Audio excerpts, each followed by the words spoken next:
Ok, perfecto.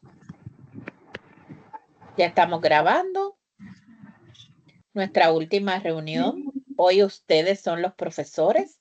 Van a compartir con el resto del grupo y conmigo lo que aprendieron sobre su tema. Les voy a solicitar que mientras no estén presentando, mantengan los micrófonos apagados, y eso incluye a mí, para no molestar o hacerle feedback al compañero que esté presentando. De la misma manera, le voy a solicitar que cuando empiecen a presentar, solamente tengan prendidas las cámaras el grupo que esté presentando, ¿ok? Los 3 o 4 miembros de ese grupo, para que no sea tan pesado el tráfico en el ancho de banda y no se le vaya a congelar a nadie, ¿ok? Yo voy a apagar mi cámara, el grupo que vaya a comenzar, que en este caso, ¿verdad? Si el grupo 2 puede ser tan amable, si están todos listos, para darle la oportunidad al grupo 1, al compañero que está llegando a su casa, que creo que ya llegó porque tengo 12. Grupo 1, ¿ya estás listo? Me parece que sí.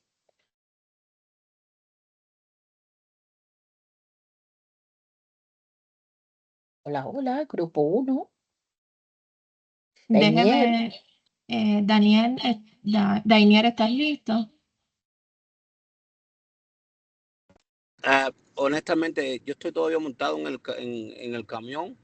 Voy a parquear en un parqueo para poder participar en la reunión. Ok, Disculpen. sí, sí, no hay problema. Grupo 2, ¿puede comenzar en lo que el compañero? Ok, perfecto. Pues los demás apagamos cámara, apagamos micrófono, y el grupo 2, el espectáculo suyo. Recuerde que tienen 15 minutos como grupo, y espero escuchar de ustedes sobre su tema y sobre los resultados de su investigación. Al final, cuando termine el grupo, vamos a tener un espacio para comentarios, dudas, preguntas, por parte de los compañeros o de mi parte. ¿Ok? Ok. Aquí estoy experimentando porque es primera vez que hago esto. ¿Ven bien la pantalla? ¿Se Sí. ve bien? Perfecto.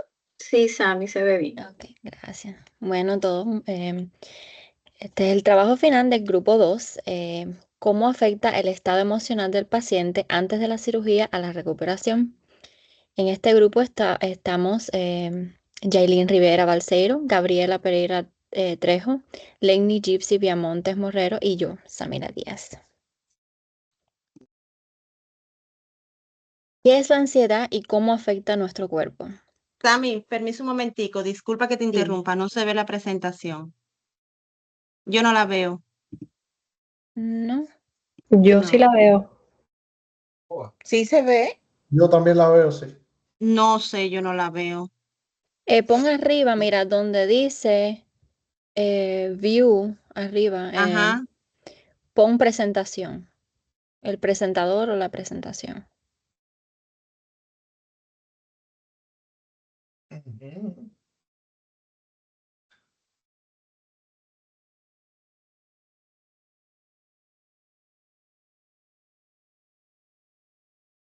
No me sale.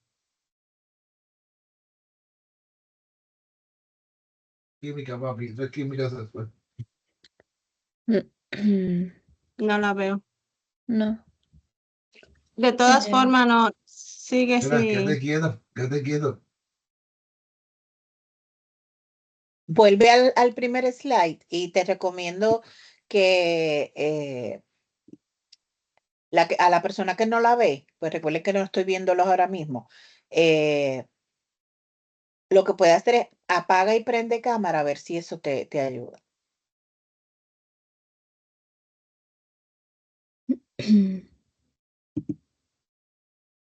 No. Me sale en blanco completo. Pues ahí sí, no sé. Déjame salirme y entrar rápido. Esa es una Ok. buena opción. Sí. Sí. Cuando eso les ocurra, la mejor opción es salga y entre. Igual que si de Sí. momento no le escucha, que fue lo que yo hice ahorita, que no podía prender la cámara. Déjame entrar. Y la necesito porque es parte del grupo. No la veo como quiera. No. Entonces, arriba donde dice layout, ¿tú lo tienes en español o en inglés? En inglés. Arriba donde dice, hay un botoncito que dice layout. Ajá. Pon donde dice content.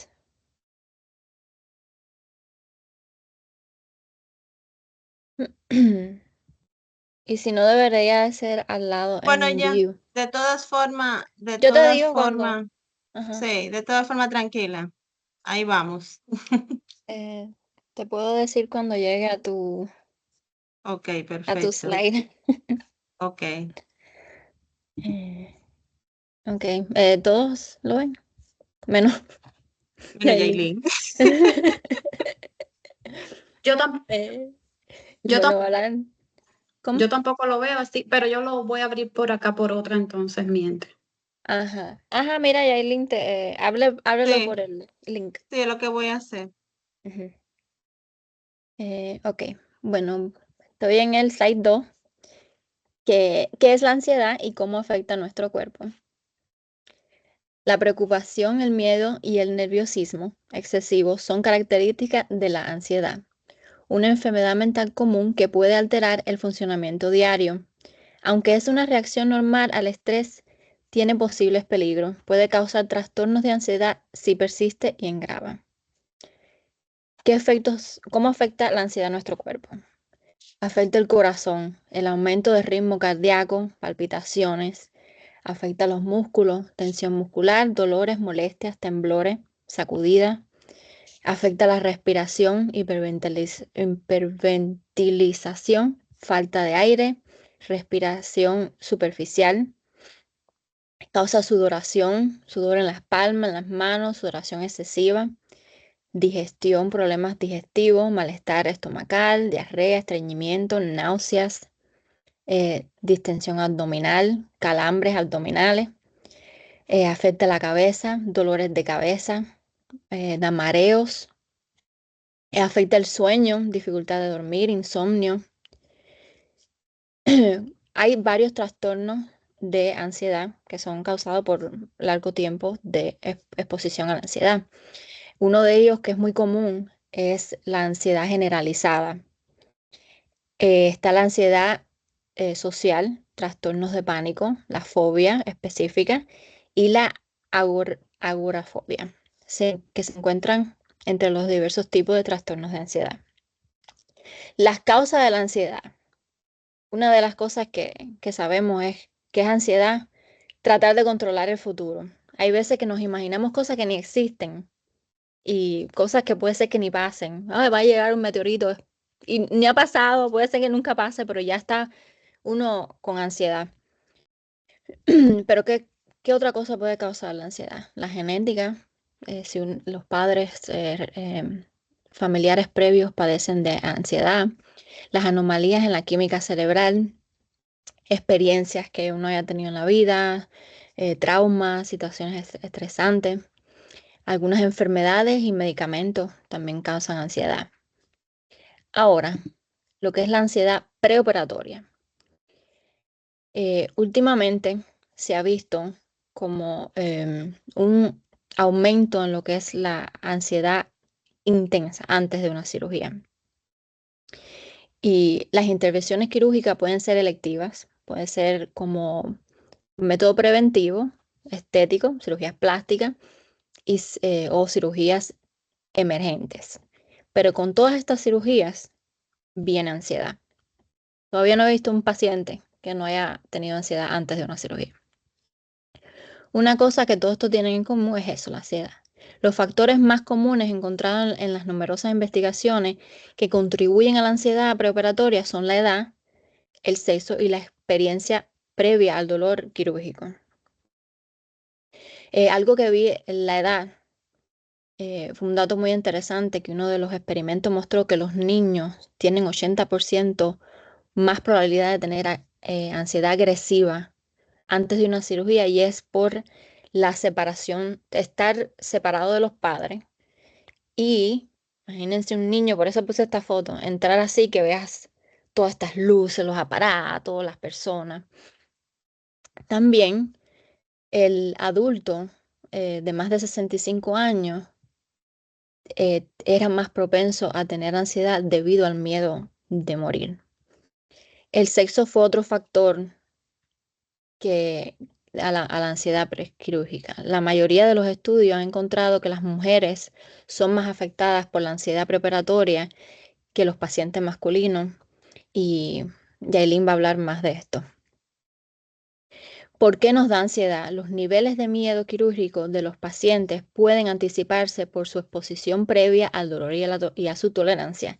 La tolerancia al dolor puede influir en la ansiedad de las personas antes de una cirugía, especialmente si han tenido un procedimiento antes y han tenido experiencia muy desagradable con el dolor de recuperación. Incluso si hubo una cantidad tolerable, les fue bien en la primera cirugía, pero van a tener un procedimiento completamente nuevo, igual hay ansiedad porque no sabes, ay, y si no me va tan bien como la próxima. Entonces, siempre, estos son varias causas de la ansiedad. Yailin.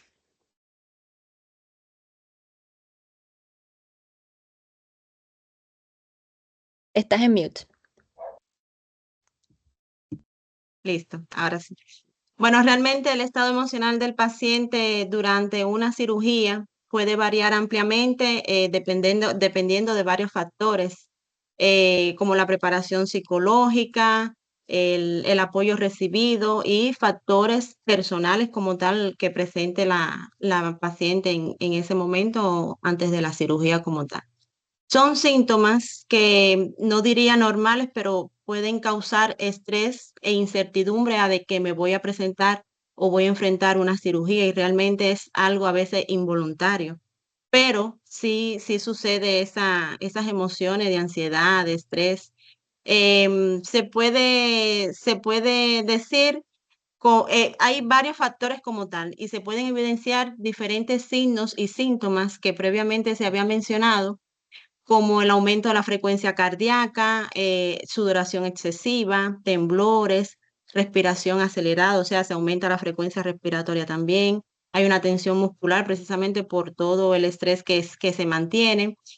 Se evidencia también síntomas o signos emocionalmente, como la sensación de miedo, la inquietud, pensamientos negativos, preocupación excesiva sobre el procedimiento. Conductuales también se puede ver, como la dificultad para permanecer quieto, necesidad constante de información, y siempre puede haber un rechazo a someterse a la cirugía. Estos síntomas, claro, se pueden evidenciar en cirugías en que el paciente permanece despierto, o sea, está consciente, porque si está durmiendo o está bajo anestesia general, por supuesto, no se pueden evidenciar, a menos que se vean los signos como tal físico en el monitoreo y demás de los signos vitales. Esta patología se pueden evidenciar, o sea, el estado emocional, como la ansiedad y el estrés durante la intervención, se pueden evidenciar durante cirugías, como decía anteriormente, que el paciente permanece despierto, como cirugías con anestesia local, procedimientos menores como las biopsias y demás, procedimientos endoscópicos, cirugías oculares, procedimientos neurológicos específicos que se hace necesario que el paciente permanezca consciente para evaluar el nivel de la actividad neurológica en tiempo real. Y en las cesáreas, que es una de las más frecuentes, como las cesáreas que pueden ser programadas, que pueden usar la anestesia epidural o raquidia, que ahí la paciente se mantiene despierta, consciente, que siente, ve todo durante la cirugía. Cuando nace el bebé, es una emoción, vaya, que muy bonita, pero a la vez que crea incertidumbre y esa ansiedad es inevitable, por supuesto. Pueden presenciar miedo sobre la seguridad del bebé y de ella misma, preocupación por el procedimiento, sensación de falta de control, una hipervigilancia sobre todo lo que está ocurriendo a su alrededor. Y durante este proceso, el acompañamiento emocional y médico es crucial. Palabras de aliento o presencia de un ser querido, si es posible, suelen ayudar a calmar esa ansiedad. Y realmente sí se hace necesario siempre y cuando sea posible que se pueda acompañar, porque hay situaciones que no se puede, pero siempre y cuando se pueda, es mejor para disminuir esa ansiedad en cuanto a las embarazadas, cuando se van a enfrentar a una cesárea.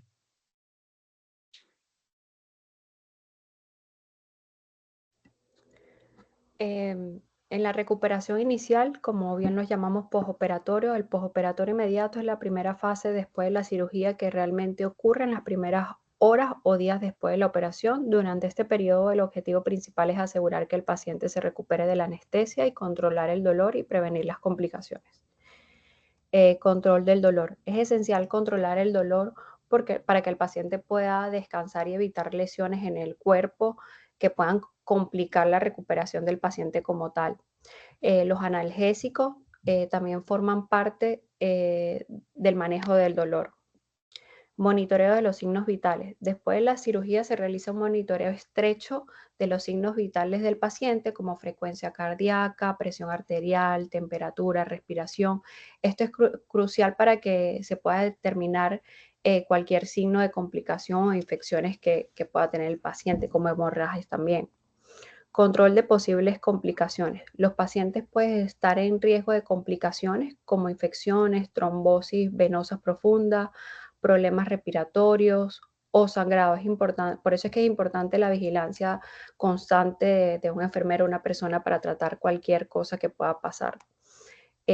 Movilización temprana, en algunos casos se fomenta que los pacientes se movilicen o cambien de posición pues para prevenir complicaciones como la trombosis, sin embargo eso depende de cada cirugía.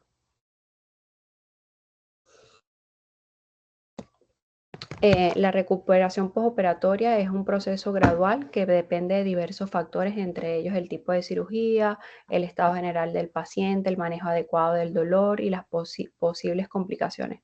Además del apoyo emocional, durante este periodo es crucial para garantizar una recuperación exitosa, no solo físico, sino también en lo psicológico.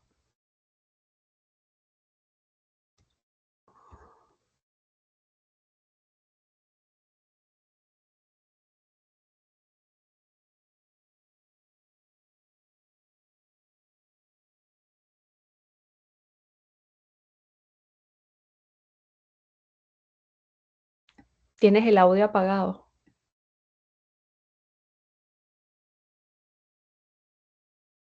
¿Sí? La rehabilitación y recuperación a largo plazo son factores limitantes para que el paciente se recupere exitosamente. Entre ellos es muy importante enfatizar la profunda implicación emocional y psicológica, que entre ellos está la ansiedad, el estrés, la depresión prequirúrgica. Los pacientes con elevados niveles de ansiedad presentan una percepción aumentada del dolor postoperatorio. La ansiedad prequirúrgica, además, afecta la capacidad del paciente para adaptarse emocionalmente a las exigencias del proceso de rehabilitación. Capistrano argumenta que los pacientes con depresión son más vulnerables a violar la adherencia al tratamiento. De esa forma se retrasa su recuperación y aumenta el riesgo de complicaciones. La depresión contribuye a alteraciones en el equilibrio hormonal y el sistema inmunológico, por lo cual suelen existir dificultades para la cicatrización y un gran riesgo de infecciones. Según López, aquellos pacientes que presentan estrés crónico tienen una mayor probabilidad de desarrollar complicaciones en el contexto postquirúrgico, por ejemplo, infecciones y problemas cardiovasculares. Estos pueden verse inmersos en una situación emocional compleja, caracterizada por una sensación de desesperanza que impide la implicación plena en la rehabilitación de los pacientes.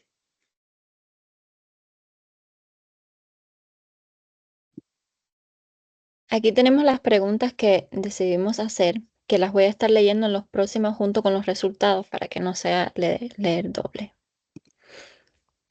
La edad, se lo hicimos a 20 personas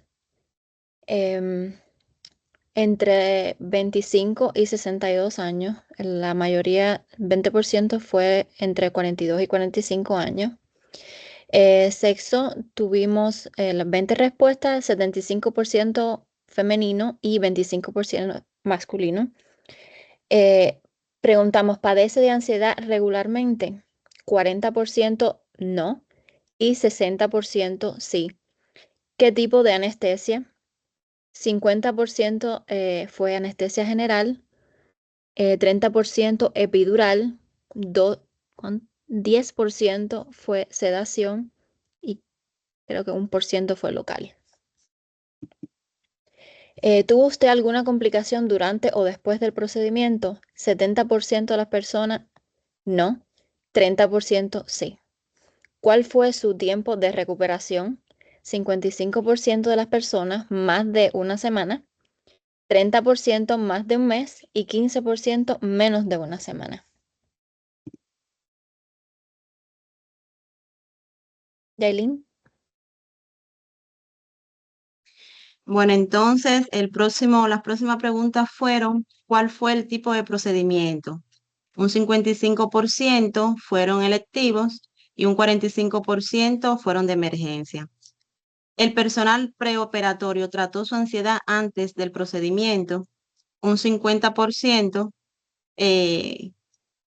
o sea, sí lo trató y el otro 50% no lo trataron. ¿Cuál fue su nivel de dolor? Aquí usamos una escala del 1 al 5. Aquí podemos evidenciar que el 35% presentó aquí en la escala número 4, que fue menos extremo en cuanto a su nivel del dolor. ¿Qué más te causa ansiedad?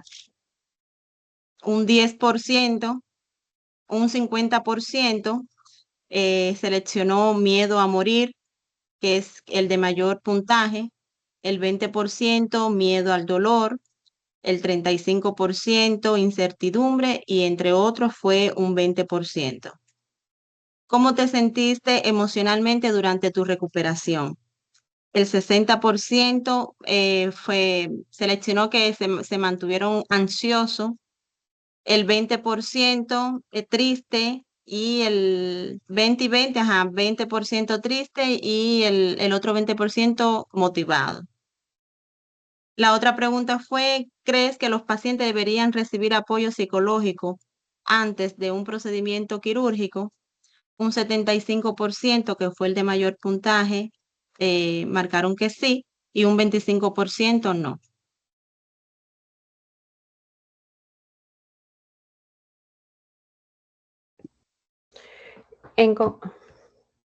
En conclusión, el estado emocional de los pacientes antes de la cirugía y en algunos casos durante tienen gran impacto en su proceso de rehabilitación y recuperación. La ansiedad, la depresión, el estrés pueden retrasar la recuperación, aumentar el riesgo de complicaciones, disminuir la motivación del paciente para participar en la rehabilitación. La intervención psicológica, tanto pre como postoperatoria, es crucial para mejorar el bienestar emocional de los pacientes y optimizar los resultados.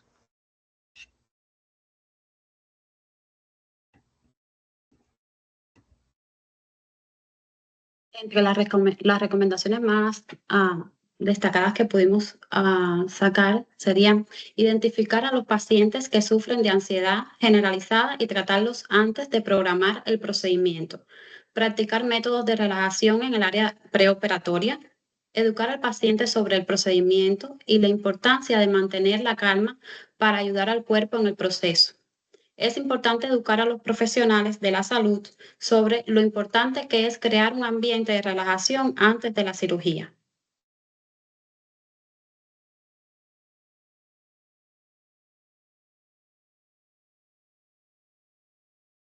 Y aquí terminamos con, si tienen alguna pregunta.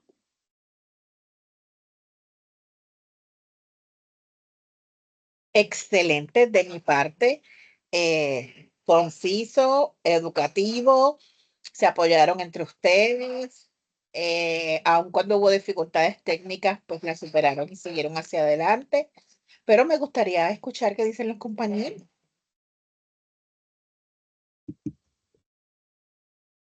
Sí, profe, que tuvieron una muy buena exposición del trabajo, en mi opinión.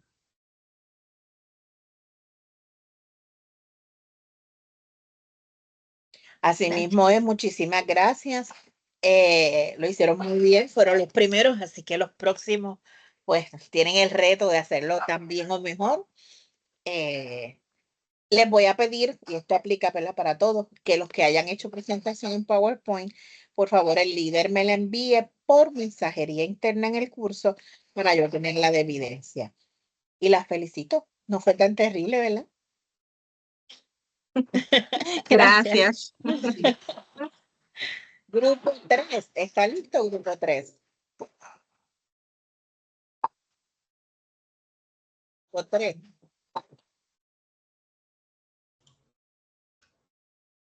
El Sí, 3, yo creo que ya estamos listos. El 2 apaga, el 3 prende cámara. Solamente con micrófono encendido es los del grupo 3. Cuando vayan a hablar, para que no se hagan feedback unos a otros. Y el show es de ustedes.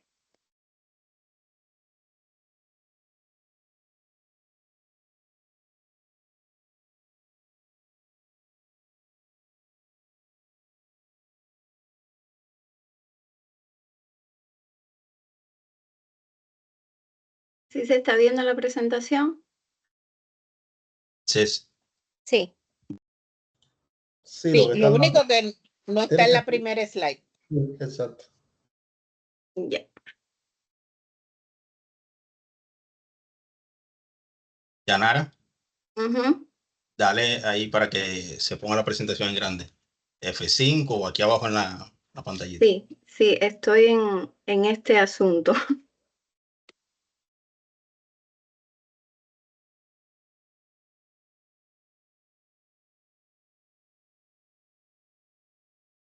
No, aquí abajo en el PowerPoint.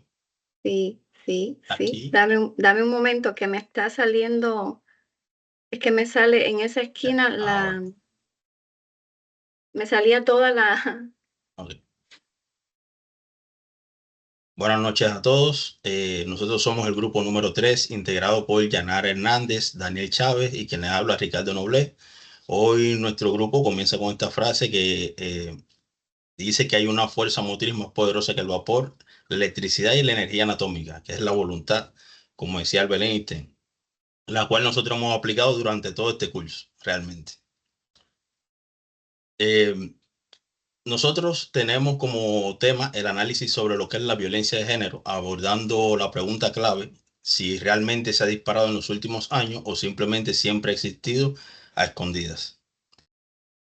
La violencia de género es una problemática que ha existido a lo largo de toda la historia, aunque en muchas ocasiones se ha mantenido oculta bajo normas sociales y dinámicas de poder que han silenciado a las víctimas de esta violencia. Sin embargo, en la actualidad, como hay una mayor percepción y acceso a la información mediante las redes sociales y su divulgación por los medios de comunicación y el Internet, se ha expuesto más casos, lo que ha generado el interrogante y el debate sobre si realmente se ha disparado o si simplemente ha salido a la luz con más frecuencia, lo que nos motivó para realizar esta investigación.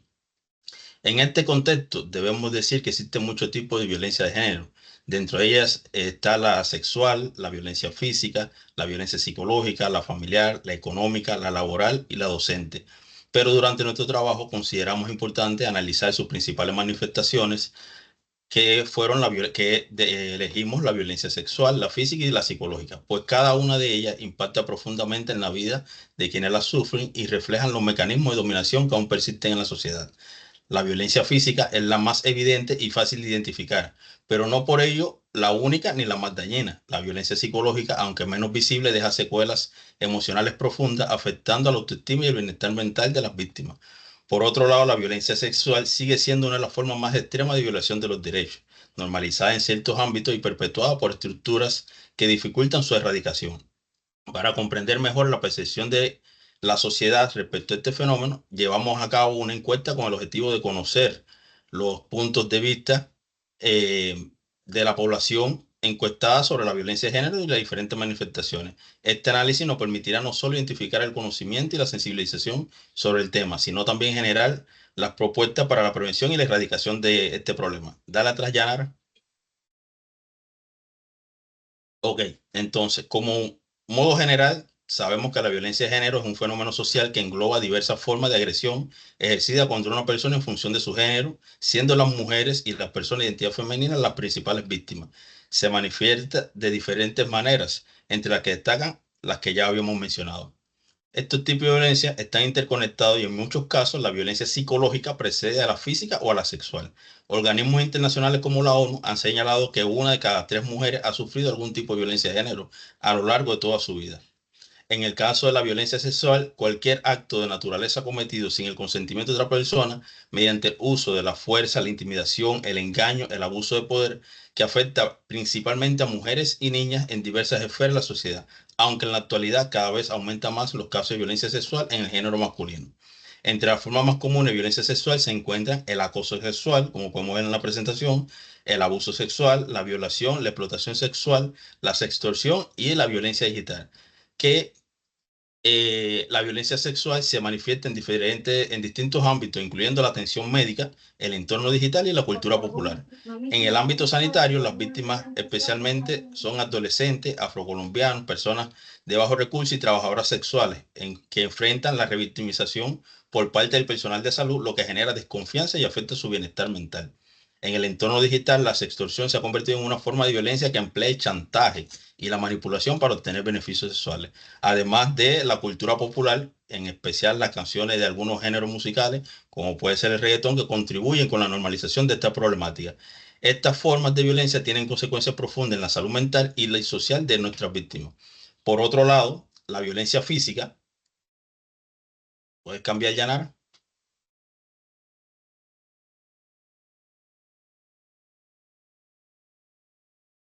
Yanara, ¿puedes cambiar la presentación?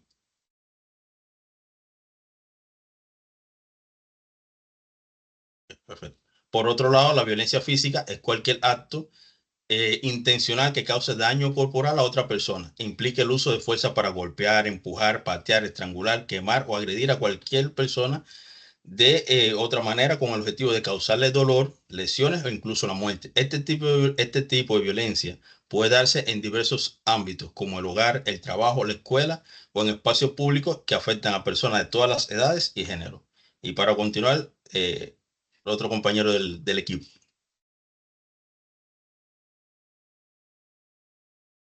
Disculpen, no había desactivado el micrófono. Bueno, la violencia psicológica es un tipo de agresión que no deja huellas físicas visibles, pero sí causa un profundo daño emocional y mental en la víctima. Esta se manifiesta a través de conductas como tales como humillaciones, insultos, amenazas, aislamiento, la manipulación, el desprecio y el control excesivo, con el objetivo de debilitar la autoestima y la autonomía de la persona afectada. ¿Puede pasar, Yanara, la diapositiva? El objetivo principal de nuestro trabajo fue conocer la percepción de la población respecto a lo que es la violencia de género y si consideran si ha aumentado o es que simplemente se ha hecho más visible al pasar al cabo de los últimos años. El método de investigación que usamos para comprender mejor la percepción de la sociedad sobre la violencia de género y sus diferentes manifestaciones, nuestro equipo aplicó una encuesta usando mediante la escala de Likert, donde entrevistamos a 15 personas al azar, que algunos eran conocidos, familiares y amigos. Todo contó con 9 preguntas cerradas, orientadas a conocer la opinión de los encuestados respecto a este tema de lo que es la violencia de género, la efectividad de las medidas actuales para combatirla y su nivel de conocimiento sobre los diferentes tipos de violencia. Entonces, las 9 preguntas que hicimos en esta encuesta fueron, uno, ¿cuántos años tiene? 2, género. 3, ¿cree que la violencia de género está normalizada en la actualidad, lo que dificulta su erradicación? 4, ¿ha sido víctima de algún tipo de violencia de género, dígase sexual, física o psicológica, o conoce a alguien cercano en esta situación? 5, ¿considera que en algunos entornos laborales existen actitudes machistas o discriminatorias que perpetúan la violencia de género? Sí, ya puede pasar. 6, piensa que la violencia psicológica es difícil de identificar y por ello suele pasar desapercibida. 7, considera que la violencia psicológica puede ser tan dañina como la violencia física y sexual. 8, cree que las víctimas de violencia sexual suelen ser discriminadas por la sociedad en lugar de recibir apoyo. Y 9, cree que las leyes actuales protegen adecuadamente a las víctimas de violencia de género. Entonces, para ver el resultado de lo que es esta encuesta, lo veremos a través de unas gráficas ahora. Que Yanara continúa. Los datos recopilados los tabulamos en gráficas tipo circular para poder representar los porcientos. En la primera gráfica podemos ver que el grupo de edad más significativo fue el grupo de edad de entre 25 y 35 años con un 33%, seguido del grupo de 18 a 25 años con un 27%, y el grupo que menos participó fue el grupo de 56 años o más con solamente un 7%. El género predominante en nuestra investigación fue el género femenino con un 60% y el género masculino con un 40%. En este gráfico quiero hacer especial hincapié porque tiene una relación directa con nuestro tema y los resultados revelan que el 67% cree que la violencia de género está normalizada en la actualidad, lo que dificulta su erradicación. Un 48% respondió positivamente, ha sido víctima de algún tipo de violencia de género, dígase sexual, física o psicológica, o conoce a alguien cercano en esta situación. Y solamente un 10% pues respondió que no estaba seguro o que tal vez conocía a alguien. En esta gráfica podemos ver que en los entornos laborales existen actitudes machistas o discriminatorias que perpetúan la violencia de género. El 73% respondió que sí y solamente un 7% respondió que no. En esta gráfica también refleja un valor importante, puesto que el 87% de los encuestados piensa que la violencia psicológica es difícil de identificar. Como decía mi compañero Ricardo, es un tipo de violencia que, como no deja huellas físicas, pues muchas veces suele pasar desapercibida, como refleja esta gráfica. En la siguiente gráfica podemos ver que el 93%, y es una cifra considerablemente elevada, considera que la violencia psicológica puede ser tan dañina como la violencia física y sexual. El 80% cree que las víctimas de violencia sexual suelen ser discriminadas por la sociedad en lugar de recibir apoyo, lo cual lleva a disminuir los casos en los que las víctimas buscan apoyo de parte de las diferentes entidades. El 67% cree que las leyes actuales, el 20% considera que las leyes actuales protegen adecuadamente a las víctimas de violencia de género y el 67% considera que no.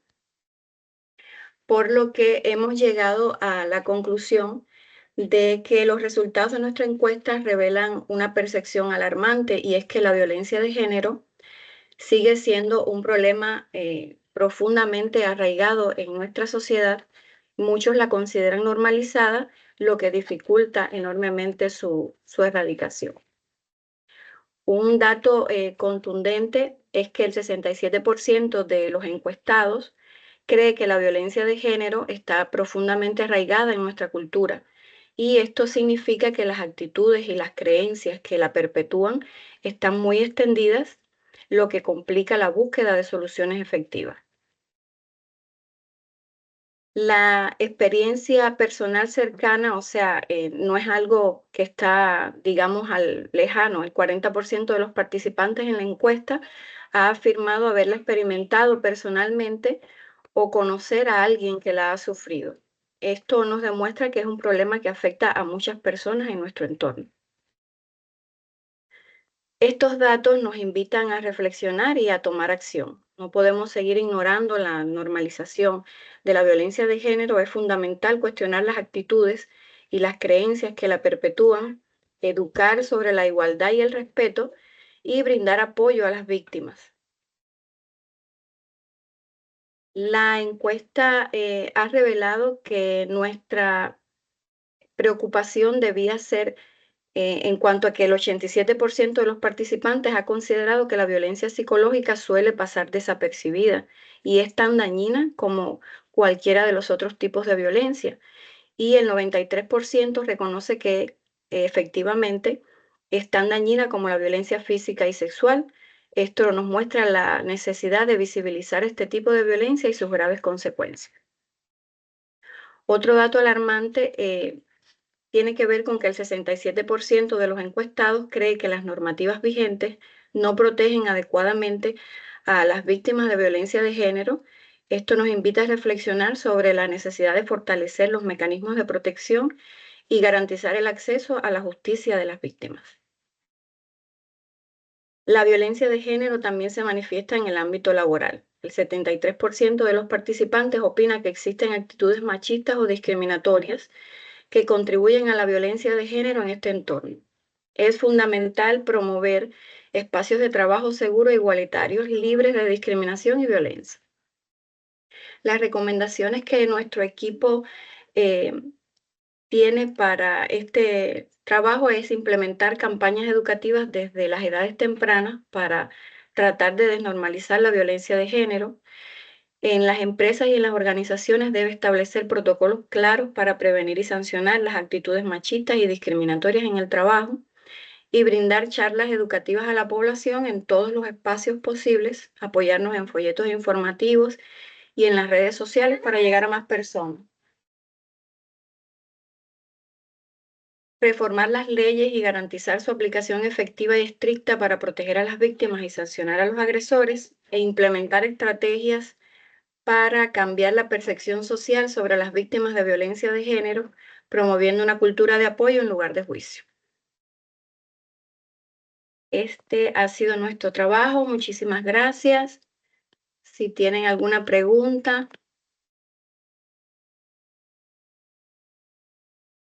Excelente grupo 3, un tema de mucha actualidad. Lo vemos constantemente en las noticias: feminicidios, asesinatos, vemos jovencitos con armas. Es bien lamentable, y la parte que trajeron sobre el machismo, lamentablemente las culturas latinas tienden a tener un rasgo muy machista, que lamentablemente es promovido por las mujeres, que son las que educan, porque es lo que aprendieron. Así que desnormalizar la violencia es importante, y me encantaron, ¿verdad?, que ustedes nuevamente fueron concisos, fueron específicos, trajeron datos muy valiosos. Y si algún compañero tiene algún comentario.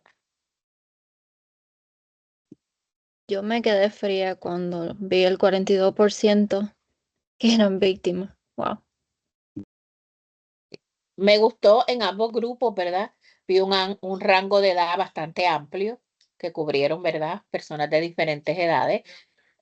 Un reflejo de la población general, donde hay más mujeres que hombres. Así que en eso también, ¿verdad? Su muestra fue representativa. Y sí, los datos son escalofriantes. Y lo más triste es que son reales.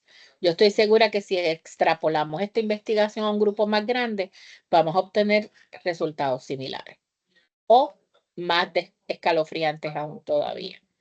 Y es importante y está en nosotros evitar y promover el que se vea la violencia como lo normal. Es que es así. Los felicito. Ambos grupos han estado en tiempo. Muy bien. Muchísimas gracias. Gracias a Nuevamente usted, profe, y ofrecer disculpas por la interrupción. Justamente en ese momento mi bebé pues No, tranquila. Tranquila. escapó. Tranquila.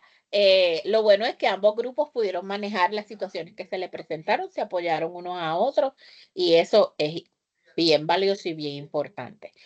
Muchísimas gracias, grupo 3. Grupo 1, si está listo. 3 apaga, 1 prende. No se me vaya nadie, que nos falta tomar la foto final de grupo.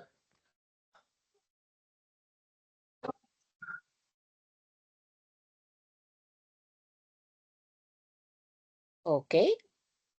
Apagamos todos micrófonos, apagamos cámara excepto los que están presentando y el escenario es de ustedes. Hola, muy buenas noches. Me presento. Nosotros somos el equipo número 1, que por circunstancias, bueno, somos los últimos, pero bueno. Nos tocó responder sobre las enfermedades raras. ¿Qué sabemos sobre ellas y su impacto? Nuestro equipo está formado por Elvira, Dainer, Giordani, quienes habla Diego Pérez. Ahora, dentro de las enfermedades raras, vamos a ver cuáles son las de origen genético, de origen viral, de origen ambiental y de origen alérgico.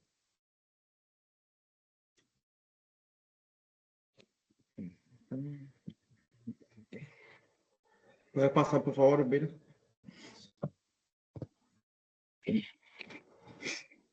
Sí. Un momentico.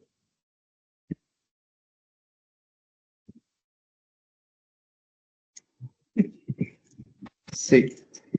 Aquí dice que según la OMS, son aquellas enfermedades que afectan a menos de 5 personas por cada 10.000 habitantes. Se estima que existen entre 5.000 a 7.000 enfermedades que, aunque son raras, la frecuencia puede variar según la zona en que se pueda vivir. Este trabajo tiene como objetivo desarrollar sobre qué sabemos de estas enfermedades, abordando sus características, los desafíos y los retos que enfrentan desde lo personal a la salud para lograr su diagnóstico y tratamiento, así como evaluar su impacto en el ámbito social y económico. Las enfermedades más raras incluyen enfermedades de origen genético, como había hablado anteriormente, de origen viral, origen ambiental y enfermedades raras de origen alérgico. Por lo que abordaremos el estudio de cada una de ellas. Entonces tenemos aquí las enfermedades raras de origen genético. Bueno, esto es un tema bastante amplio. Hay millones de enfermedades de origen genético, como todos sabemos. Por ejemplo, está el síndrome de Down, el síndrome de Turner, el síndrome de Angelman, de Prader-Willi, el de Edwards. Tenemos también la fibrosis quística, las anemias falciformes. Pero bueno, en este caso, como es un tema tan amplio y tenemos muy poco tiempo, yo decidí desarrollar una de las dos que se habla bien poco de ella y que son muy pocas frecuentes. Dice, aquí tenemos el síndrome de Marfan, que podemos ver aquí en la primera diapositiva, que es un trastorno que afecta el tejido conectivo con mutaciones de gen FBN1. Dice que su diagnóstico se basa en criterios clínicos, los antecedentes familiares, por supuesto, y pruebas genéticas que se puedan hacer. En cuanto a su tratamiento, no es específico, pero está tratado en tratar las complicaciones más bien de la enfermedad, porque tratamiento como tal no tiene. Recuerda que estos son síndromes que se nacen con ellos y simplemente se tratan de tratar sus complicaciones. Y otro de los tantos que hay es el síndrome de Ehlers-Danlos, que es un trastorno genético del tejido conectivo caracterizado por las articulaciones demasiado flexibles, como pueden ver en la imagen, que es que las articulaciones son demasiado flexibles. la piel elástica y formación de cicatrices anormales. Su diagnóstico igualmente es la interpretación clínica y la prueba genética, y también puede ser por la parte de, más bien, de la parte genética. Dice, el tratamiento se centra en el manejo de los síntomas a través de la fisioterapia y las medidas para minimizar las lesiones de las articulares. O sea, más bien es fisioterapia. Por otra parte, sí, tenemos las enfermedades raras de origen viral, que de igual manera son muchísimas, pero uno siempre trata de hacer las que menos uno conoce, o sea, las más raras para nosotros, para poder saber un poquitico más de ellas. Dice que es la fiebre de mono, que es la transmitida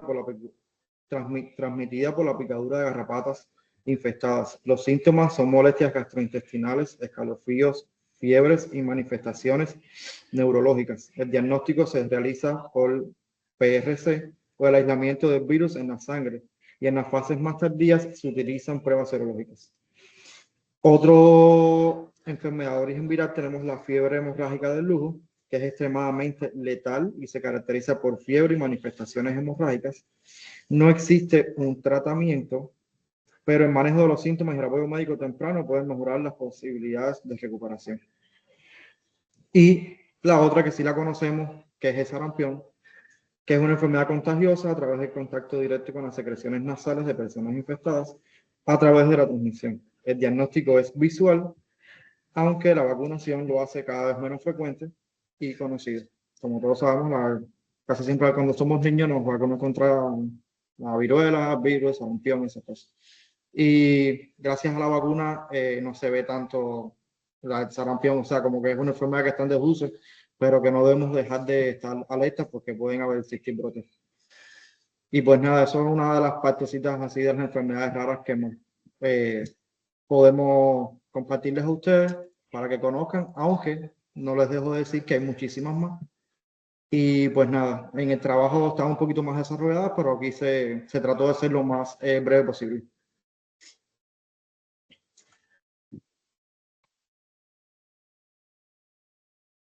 Otra de los grupos de enfermedades que estudiamos fueron las enfermedades raras de origen ambiental. Dentro de las tantas que hay, pues nosotros decidimos enfocar las enfermedades en las tres fundamentales que vamos a estudiar en este trabajo, donde tenemos la enfermedad de Kawasaki. Esta enfermedad no es más que una afección pediátrica relacionada fundamentalmente con la contaminación atmosférica. Esta contaminación atmosférica va a estar dada en situaciones como la agricultura intensiva, donde se van a utilizar pesticidas, fumigaciones y demás que van a permitir o van a provocar reacciones y síntomas en los pacientes. Y también está dada por la contaminación por fábricas, por el petróleo, la emulsión de gases y demás. Todas estas contaminaciones relacionadas con el ambiente van a presentar una serie de síntomas y signos en los pacientes que no van a ser específicos, sino que van a ser muy generales, lo que va a permitir o provocar que el diagnóstico de las mismas sea muy difícil realizarlo. Para el diagnóstico de ellas, por lo general, no existen pruebas específicas, no existen complementarios que nosotros podamos realizarles a los pacientes que nos den en detalle lo que van a tener, sino que van a ser por interrogatorio, por examen físico y por conocimiento de la zona donde se vive. El tratamiento es fundamentalmente sintomático, por lo que tampoco hay un tratamiento específico. Otra de las enfermedades relacionadas con el ambiente, tenemos las enfermedades provocadas en aquellos veteranos de guerra que participaron en los servicios del Golfo Pérsico. Aquí también los síntomas fueron muy generales en estos pacientes.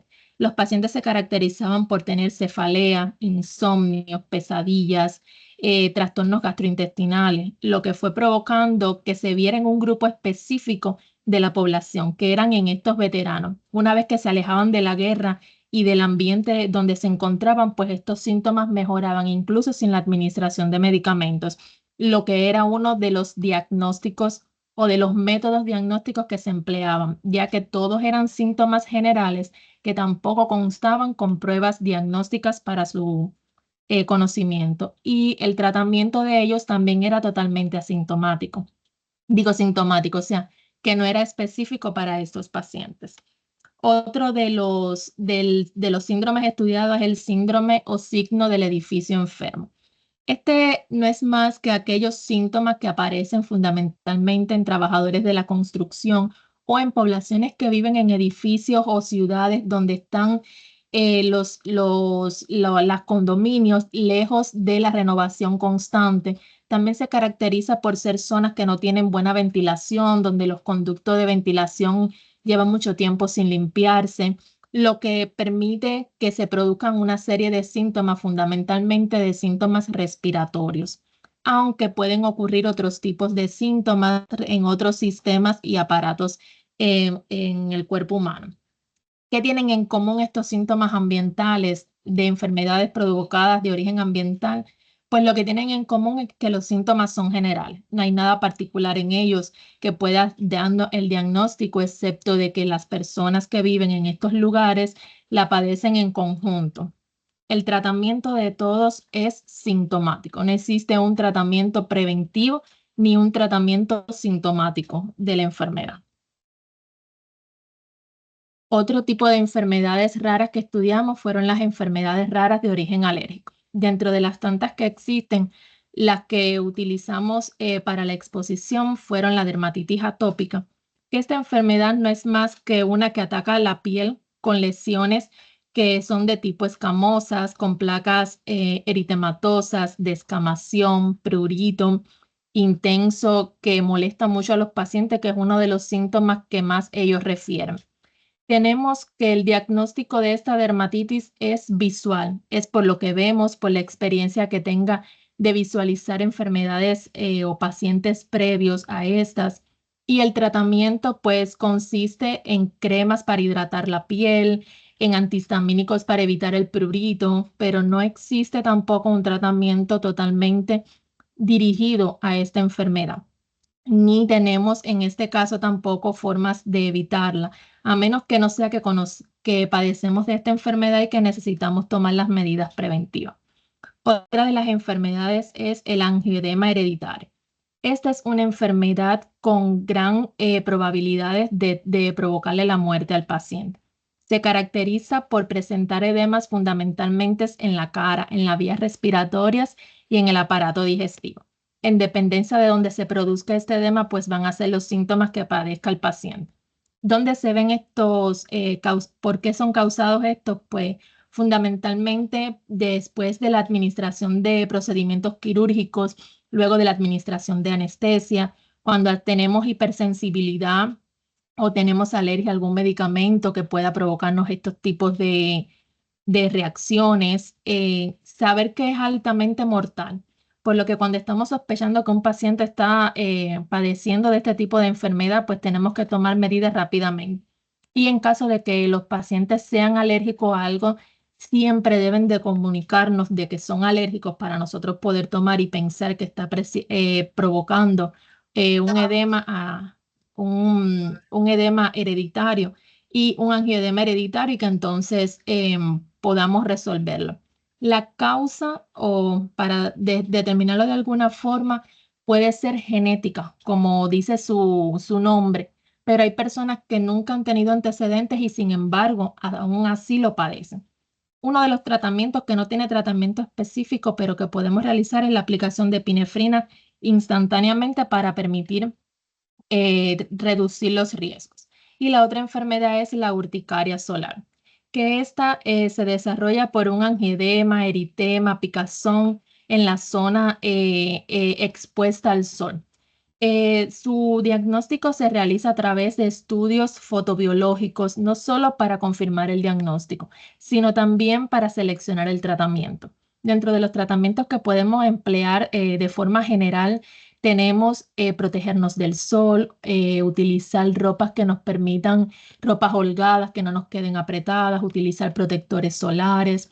Debo decir que para el tratamiento específico de cada una de estas enfermedades, lo más importante es acudir a un especialista. Para la realización de este trabajo, pues nosotros también realizamos una encuesta a un total de 20 personas. La encuesta fue de tipo las de respuestas abiertas o múltiples. También dimos un acápite donde las personas pudieran comentarnos algo más que nosotros no publicamos o no preguntamos en la encuesta. Y para el desarrollo del trabajo, pues realizamos un estudio descriptivo, longitudinal y cualitativo. Donde vamos a ver aquí cómo respondió la población, cuáles fueron sus principales argumentos que nos dieron.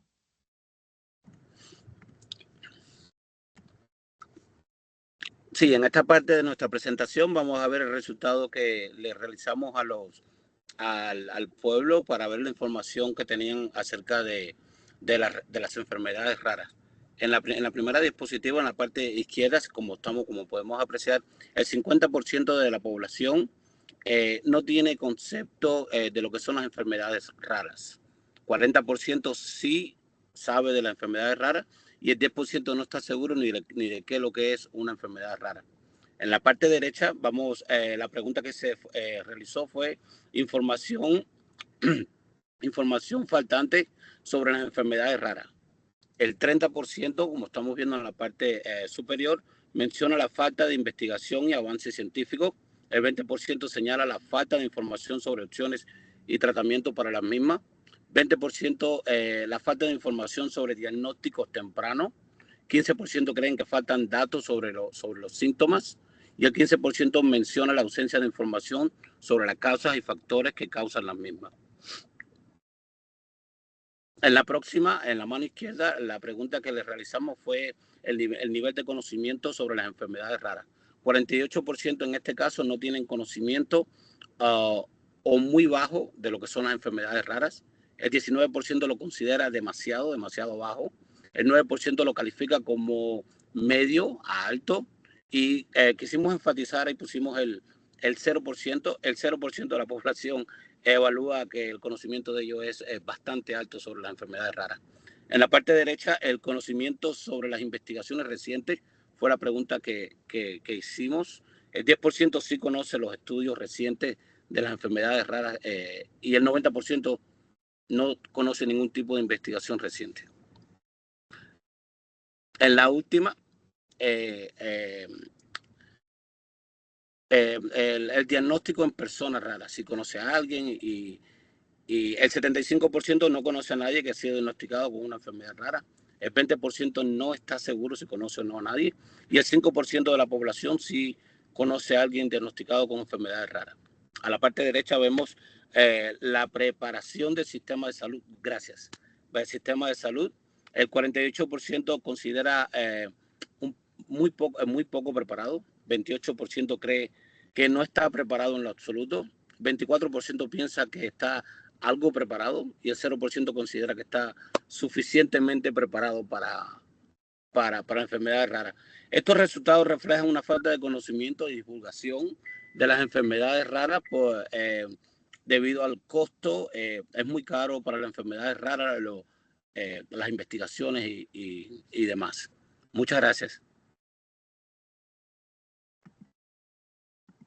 Otro de los resultados que pudimos obtener al realizar las encuestas fue basándonos en la pregunta de que cuál de las siguientes enfermedades raras te son más conocidas. Aquí tenemos de que un 42% de la población a la cual se le realizaron las preguntas determina que sí conocía acerca de la dermatitis atópica. Tenemos que un 25% de la respuesta que obtuvimos conoce el sarampión, un 17% conoce la urticaria solar, un 8% conoce de las enfermedades de la enfermedad de la fiebre del mono y un 8% igual conoce el síndrome de Marfan. Ya en cuanto a las otras enfermedades, obtuvimos un 0% de conocimiento de la población acerca de estas enfermedades. Para concluir, es importante resaltar de que existe poco conocimiento en lo que es la población acerca de estas enfermedades raras. También que se destina muy pocos recursos a la investigación y divulgación de estas enfermedades, por lo que influye en que se conozca también poco acerca de ellas. Tenemos de que es un reto para el sistema de salud el diagnóstico y tratamiento de estas, ya que al conocer poco de ellas, entonces la tratamos también poco y se es raro también para, como lo es para la población, conocer estas enfermedades también se nos hace un poco raro conocerla, o sea, los profesionales de la salud. También tenemos de que existe muy poca bibliografía que aborda sobre el tema de estas enfermedades, por lo que no nos ayuda tampoco a diagnosticarla.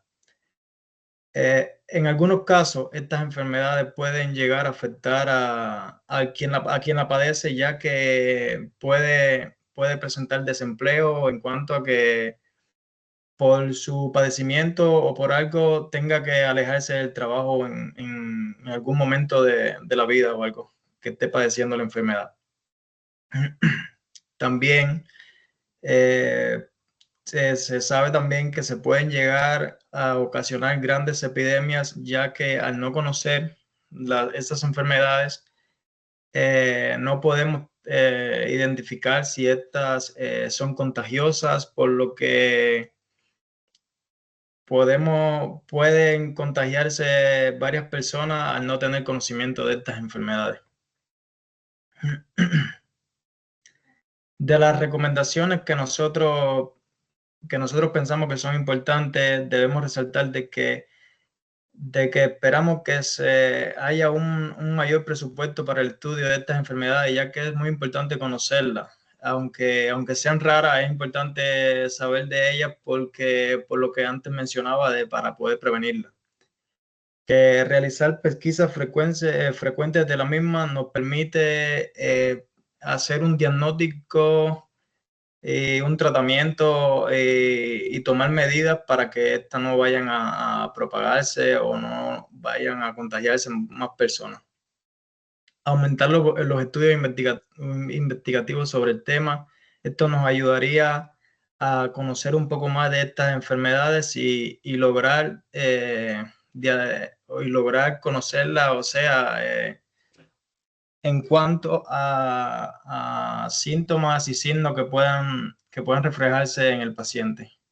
Mejorar los métodos de diagnóstico también se ve evidenciado en este tema que estaba hablando ahora mismo.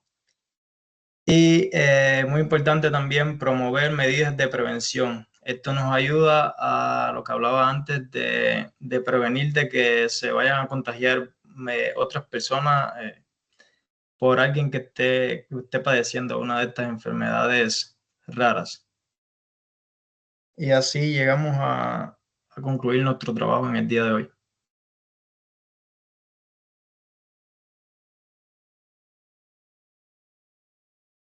Este es un tema muy cercano para mí. Yo padezco una enfermedad rara, es de origen infeccioso, se llama Chronic Epstein-Barr Virus Disease. Es el mismo virus que provoca la mononucleosis, pero a mí nunca me ha dado mononucleosis.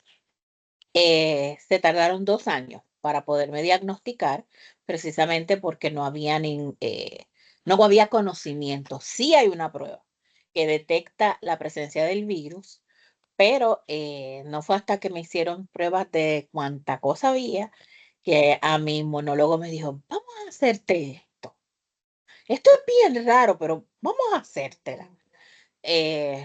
No había laboratorios en Puerto Rico, el laboratorio donde finalmente me tomaron la muestra no podía hacer el estudio, la analítica, tenía que enviarlo a un laboratorio en Estados Unidos, así que fue con 50,000 instrucciones, porque la muestra tenía que salir el mismo día por vía aérea a donde iban a hacer la analítica. Y finalmente, pues después de 2 años, tuve mi diagnóstico. Como ustedes dijeron, tuve que renunciar a mi trabajo porque una de las características de esa condición es inflamación generalizada en todos los sistemas del cuerpo. Así que llegó un momento en que mi cerebro hablaba ruso y mi cuerpo hablaba chino. Yo sabía lo que quería hacer, pero mi cuerpo no respondía. Tuve que irme a Panamá porque en Puerto Rico no había tratamiento, no había nada. Lo único que me decían era descansa y escucha tu cuerpo. Y en Panamá un medicamento cubano-español desarrollado en Cuba con apoyo español, en combinación con un retroviral y unos antibióticos, me lograron bajar los niveles de inflamación lo suficiente para yo poder volver a ser funcional.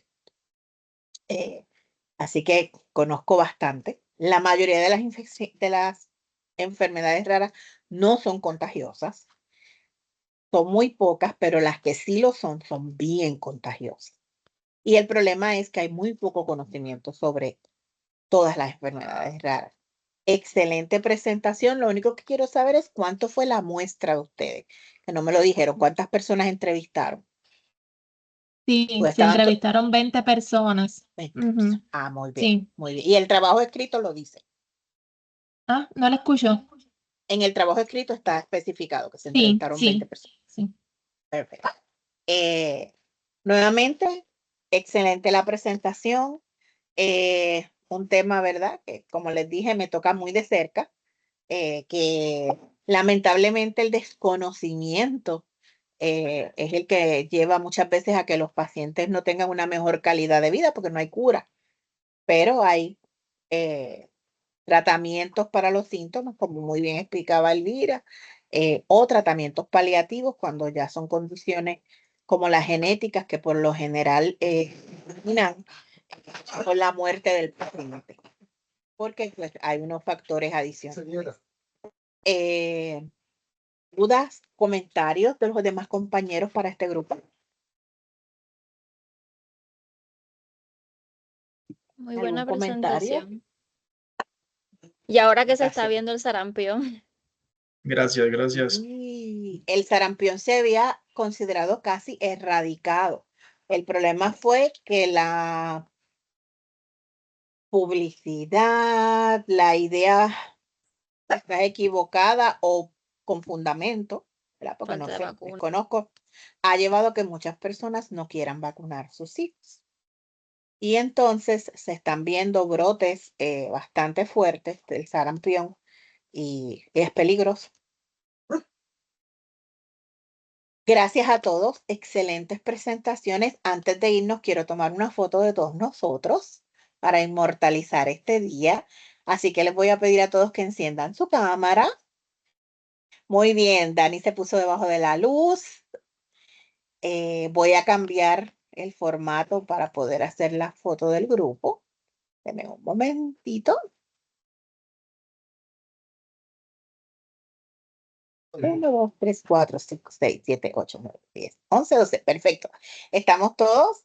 Sonrían y voy a tomar una captura de pantalla.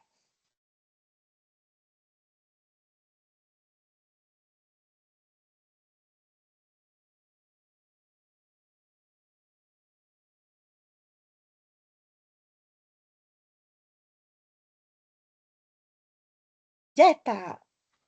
Yo se las voy a compartir en el área de anuncios para que, ¿verdad?, puedan ver el grupo completo. Denme un segundito por aquí. Esto es lo que se llama Together Mode, que tiene Teams. Y les voy a proyectar para que se vean. Profe, luego la nota de la presentación va parte de la nota del trabajo o es todo junto. No, recuerden que el trabajo es 70 puntos el escrito, 20 la presentación, 10 por la autoevaluación y evaluación de pares. Y así quedó la foto de todos nosotros. Esto es lo que se llama Together Mode. Y se le puede poner el fondo que uno quiera. A veces los retratos así como en un teatro de toros, a veces en un cine. Muchísimas gracias a todos porque de verdad quiero ser honesta, estaba un poquito asustada porque es la primera vez que ningún grupo me comparte su encuesta ni me dice cómo van. Así que yo estaba en cero. Y las 3 excelentes presentaciones, muy buenas investigaciones. Los felicito. Gracias, Gracias. profe. Gracias, Yo quería profesora. agregar, Gracias. yo quería Gracias, agregar profe. que Gracias, yo que- profesora. Gracias, profe. Gracias. Alguien dijo yo quería agregar. Sí, yo quería agregar, yo creo que el éxito de todas las presentaciones se vale también a que hemos tenido, digamos, la dirección de usted todas las semanas. Hemos podido ir haciendo las cosas, digamos que con tiempo, ¿no? Y pudiendo perfeccionar cada uno de los pasos que íbamos dando. Es mi juicio. Gracias. No sé si mis compañeros tienen la Sí, misma claro, percepción. coincido Totalmente de contigo. acuerdo. Estamos de acuerdo totalmente en eso. En la medida que ustedes puedan conectarse en las reuniones sincrónicas de sus cursos, se le va a hacer más fácil. Sé que trabajan, que hay 20 cosas, incluyendo la diferencia de horario. Pero siempre que puedan, conéctense a las reuniones y si no pueden conectarse, vean las grabaciones. Mi experiencia, llevo dando este curso desde 2008, es que estudiantes, y Amagay, siempre Amagay, estudiantes que se conectan, tienen menos problemas, salen mejor, porque están con ese contacto personal que lamentablemente en la virtualidad pues no es tan consistente o tan común. Así que siempre que puedan, conéctese. Además, no tiene que esperar por la respuesta. Claro. Gracias también a usted, profe. Y gracias a todos, Gracias. compañeros. Muchas gracias. Gracias a Gracias a todos. todos también. Gracias Seguimos a hasta el todos, domingo. éxitos. Seguimos hasta el domingo. No se me desaparezca nadie. Entregar los trabajos finales. Y con muchísimo gusto estaré acompañándolos hasta esa fecha. Y posterior a esa fecha, sigo trabajando en EDP. Así que muchísimas gracias. Gracias. Bueno, Te prometo. gracias. Buenas noches. Buenas noches. Chao, chao. Bye. Buenas noches a todos. Bye. Bye. Bye. 172, 90, 107. Oye, si no me tomé, si no me tomé.